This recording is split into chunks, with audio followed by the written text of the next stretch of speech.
you're probably wondering what's going on.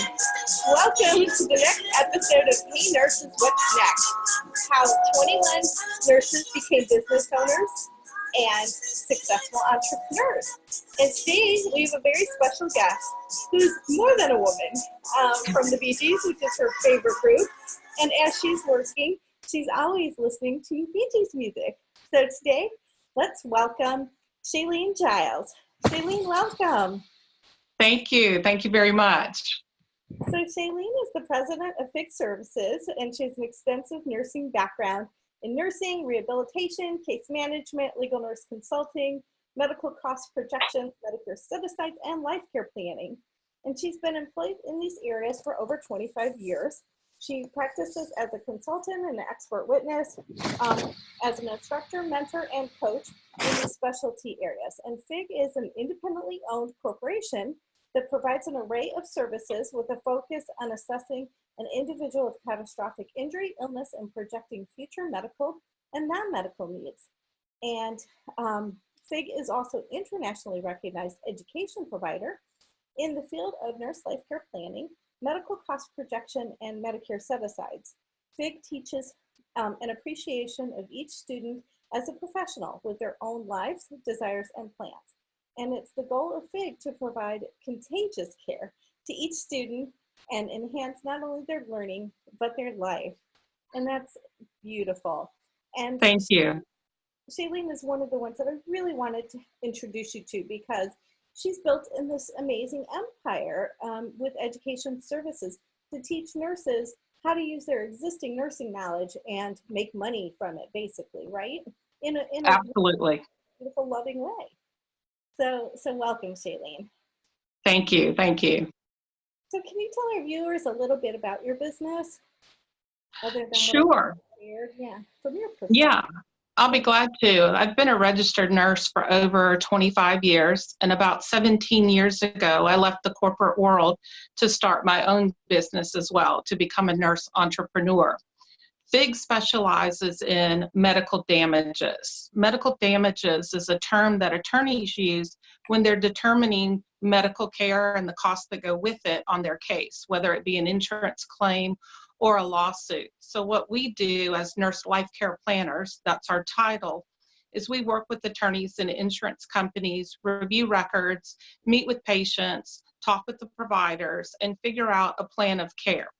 Typically, the types of medical diagnosis that we work with are catastrophic, spinal cord injuries, traumatic brain injuries, burns, amputations, but it doesn't necessarily have to be catastrophic. What we do is we outline what kind of medical care that person's going to need for the rest of their life, how often, and how much it's going to cost. So that way, when the insurance company and the attorneys come to the table for settlement, they know what the dollar value is regarding that patient's medical care. If the case doesn't settle and it goes into trial, then we as life care planners walk into the courtroom and testify in regards to future medical care. So we are medical damages specialists, and we're called nurse life care planners. How did you get interested in this? To me, it was a natural progression. One of the things that I always wanted to be when I grew up was a nurse. I come from a family of nurses. And then on the other hand, I wanted to be a business owner.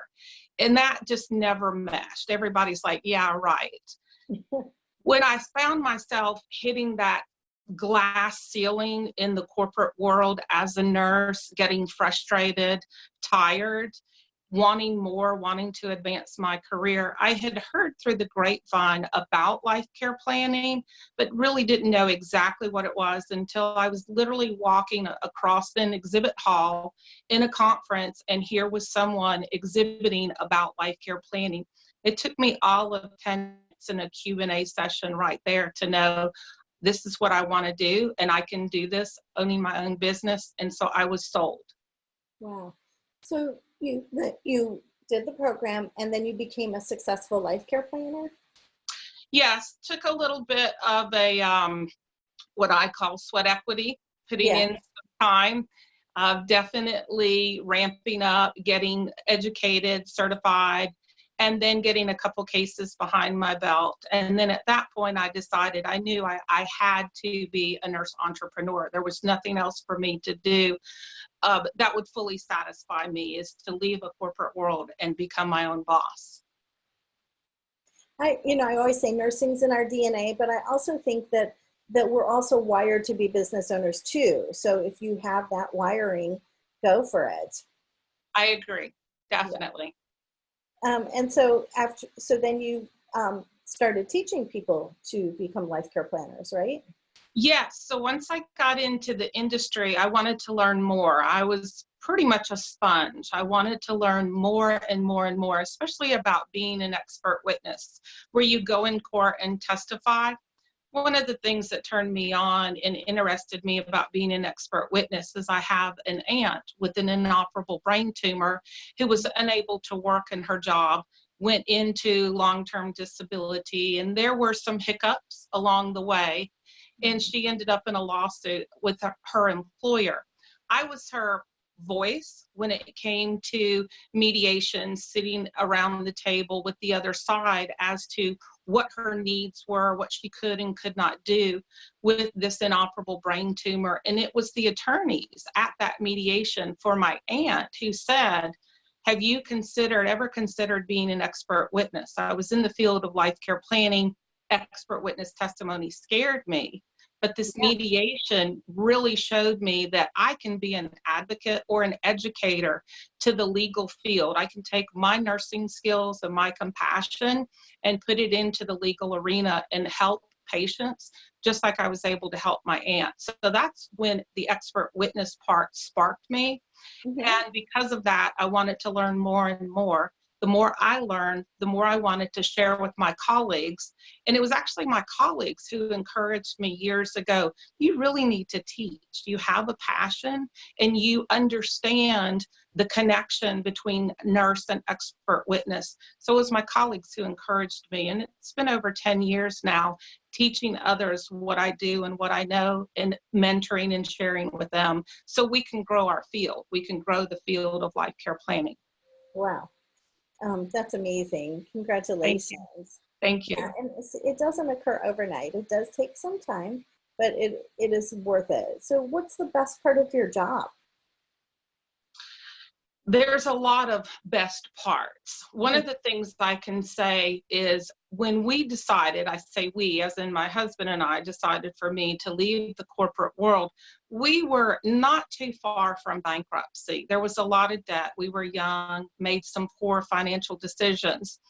And I just couldn't see that day-to-day 9-to-5 paycheck to paycheck job getting out of this financial debt. I saw an opportunity. It was going to, like you said, take a while to ramp up, but being able to get out of debt and have some financial stability was a huge part, a huge success for us.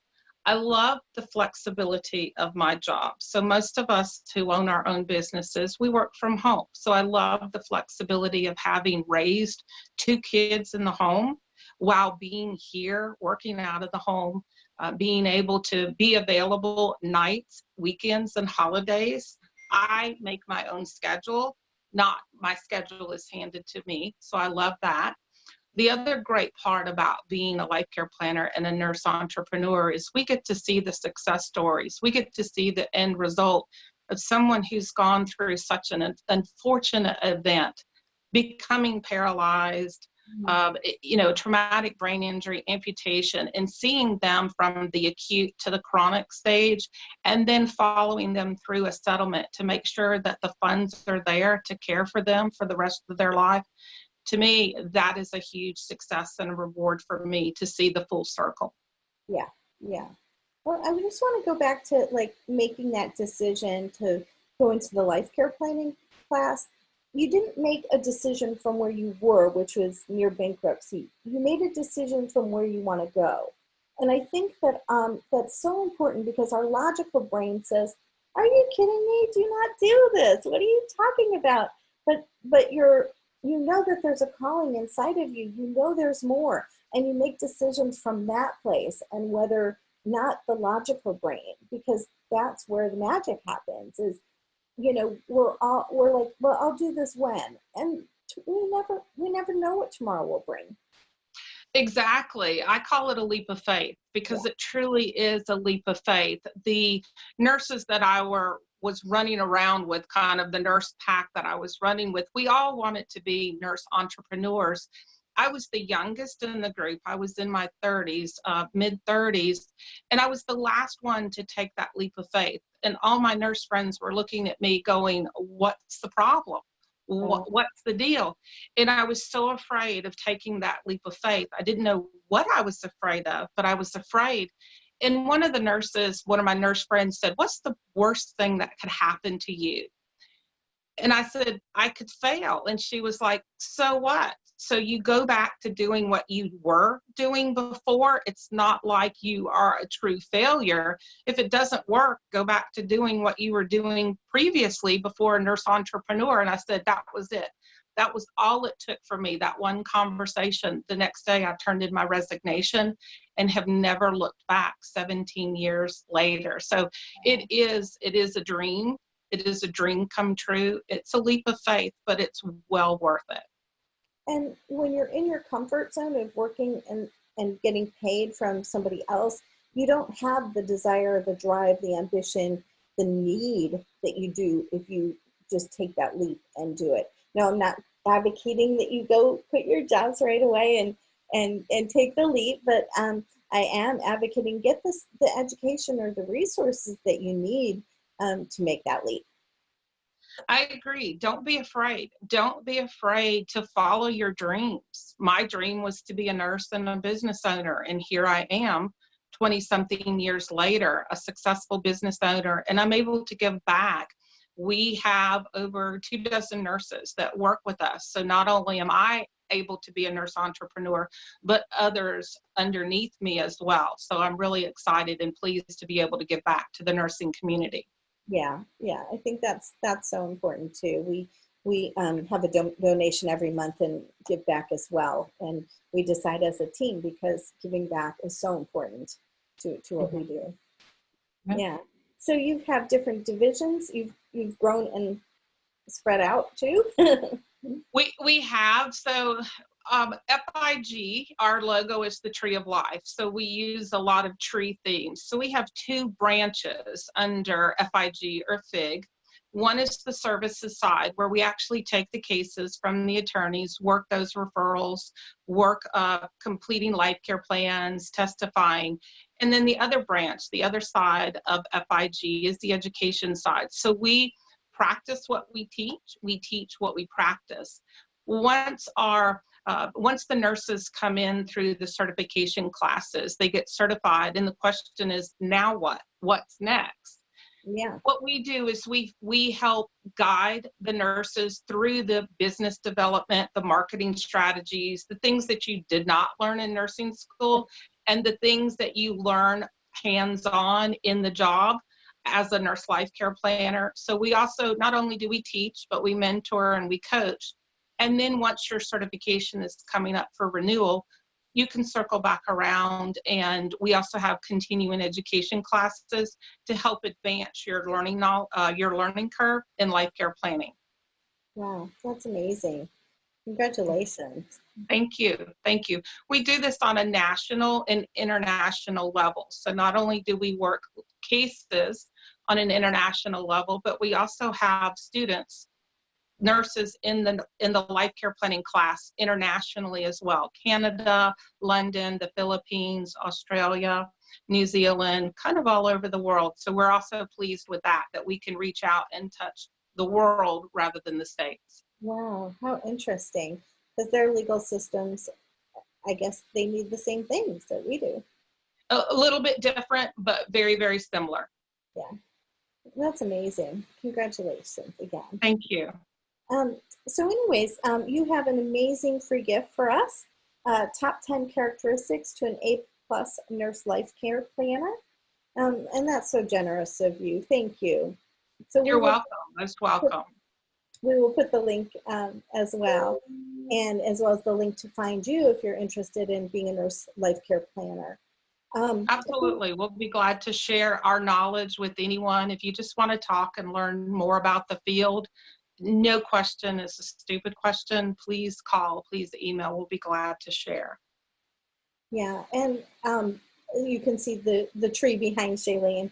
But I know I've exhibited at conferences with her, and she's extremely generous and very wants to help people. And that's, you know, we're nurses first.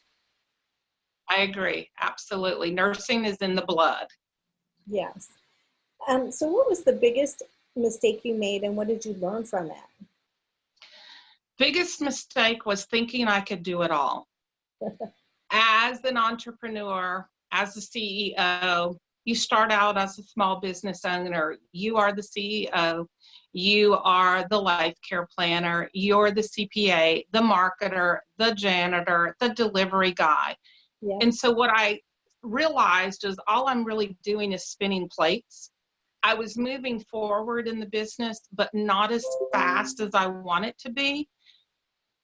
And to me, that equaled revenue. Once I learned it's okay to not touch everything. One of the things that I learned is you do you. Do what you do best and outsource the other areas that you don't do so well or you don't like.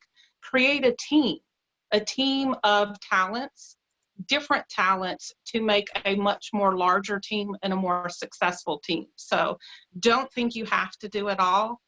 I have to admit, and I think I'm talking to a lot of other OCD perfectionistic personalities, yeah.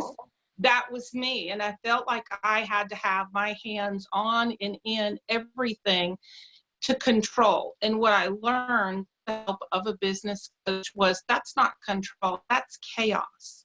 When you delegate and you give responsibilities to others, that's controlling your business and that's succeeding in your business. So you do you and outsource the rest. Absolutely. You're the money generating person of your business, and that's it. You don't need to be doing the secretarial and the billing and the accounting and all the other things. And when you're billing $200 an hour, you can afford to pay somebody $25 an hour or whatever it is to do the books or the other things. Agree. And perfection doesn't come on round one. That was the other thing that I had to learn is, so you're going to go through some subcontractors. You're going to go through a CPA. You're going to make hiccups. You're going to make mistakes. You know what? That's okay. Embrace them, learn from them, and move on and grow. And you're going to, as I always say, you're going to kiss a lot of frogs because not everybody's going to do things the way that you do them. And that's okay. You know, they have their own unique talents, but they're not a good fit for your organization. And as the CEO of your business, you get to make smart decisions and hire smart, fire fast. Amen to that one. Yeah, because when you don't have a right fit, it just drags your business down. Agreed. Mm-hmm. So what advice would you have for nurses who want to start their own business? Let's face it, we all know that nursing, hands-on nursing, takes a toll. It takes a toll on you physically, mentally, spiritually, emotionally. It shouldn't. You should love your job from the day that you start until the day that you retire. If you don't love your job, look for something else. Take that leap of faith, follow your dreams. But when you do, have a plan. When I left the corporate world, I did take a leap of faith, but I did have a plan. Write things down, have goals. It's okay to put those goals in pencil, meaning you change the goals or you change the deadline. But have a plan. That means you're always looking forward, you're not looking down, and you're not looking back. The saying nurses eat their own is so untrue. It is not true. This whole world out here of nurse entrepreneurs like myself, like Lorie, we're here to support you. We want to see you succeed. So we're here waiting for you to become a nurse entrepreneur. So have a plan, but take that leap of faith. That's great advice. And like you said, life is too short. If you are not working in a job that you love and you're on a unit where they eat their own, there's other units, and part of being an entrepreneur is getting out of your comfort zone. It's all about getting out of your comfort zone and making those leaps. So even if you want to stay nursing, awesome. If you're not in a great environment, find the great environment. Don't stay in that comfort zone, because otherwise it's going to come back to bite you. I represent way too many nurses that saw the handwriting on the wall, didn't pay attention, loved their patients, and didn't leave and didn't pay attention. And then they go to, so I hear it, I'll just give you a quick story. One nurse said, I worked at hospital A, it was horrible. They were so mean to me, and I went to hospital B, it's the best place in the world. I wish I would have left sooner. Nurse from hospital B, oh, this place is awful, I hate it, it's terrible. I can't believe they do things like they do. She goes to hospital A, oh, I love it, it's amazing. Now, I don't know if they went to the same units, but sometimes there's the philosophy that the grass is always greener out there, but you're never going to know until you go taste the grass. Exactly. And I think the misperception of nurse entrepreneurs is that we become disconnected from patients, and that's a misperception. So I'm not providing hands-on care, direct care as bedside nursing, but that doesn't mean I'm not using my critical thinking skills as a nurse. I use the nursing process every single day. I do use my critical thinking skills. I still have compassion and concern for the patient. It's just in a different setting. It's not on the bedside. And I can follow that patient long-term and see where their outcomes are. So the misperception that we disconnect from a patient is just so not true. You're just a nurse in a different way, is what I say. Exactly. Even though I'm an attorney, I'm still a nurse. I call myself a nurse for nurses. Exactly. Yeah. And also, don't you have the opportunity as a life care planner for plaintiffs to go see them? Yes, we do see patients all the time. Most of the time we're in their home. One of the things that life care planners do is we do a lot of patient education, family, caregiver education about these catastrophic injuries and illnesses. I'm not saying that they didn't receive the education in an acute rehab setting, but some of that is lost in the severity of what's going on, in the chaos, in the stress. We're able to come into the home, teach, care, advocate in a different way. Absolutely. Right. Thank you so much. And thank You're you welcome. for taking the time to speak with us today. And I'm nurse attorney Lorie Brown from empowerednurses.org and yournurseattorney.com. And feel free to get the resources that Shalene's provided below. And remember, if you dream it, you can achieve it. So until next time, bye everyone.